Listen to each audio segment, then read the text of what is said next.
Akala ko dati yung buhay namin puro lang kamalasan, kasabay ng pagpasok ko sa mundo ng paangasan. Pero ayos lang kasi ito ang gusto kong lakaran. Nagulat sila nung biglang lumipad yung akala nilang basahan. Teka muna, dangan-dangan, wag masyadong malakas. Pumuputok na sa loob kasi maraming palabas. Baka meron dyang galit pero hindi lang nila malabas. Hindi kasi ako makasarili kaya pati sila hinila pataas.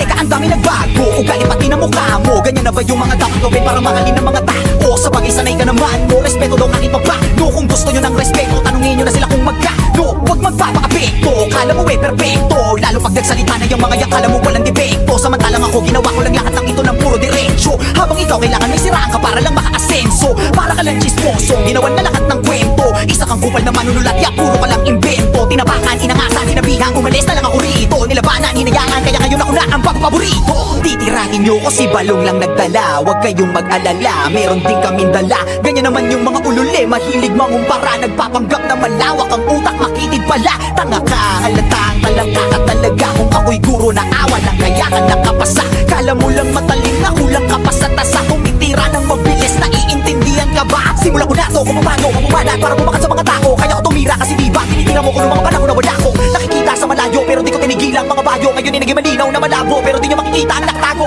Kala mo yun na di patapos mga tira na di na ko di patapon. Nakapila ka di ba halika ngayon para malaman nila yung kuting sa liyon. O siya sige na malakas ka na nun. Dapat alam mo na yung panahon. Samantalang ako isa na yung mabaon at alam ko na rin bumalik pa ako. Gusto kong magpahinga sa industriya na parang ang hirap ng huminga.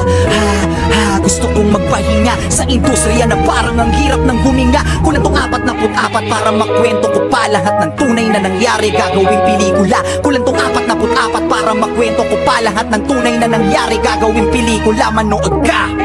1, 3, 5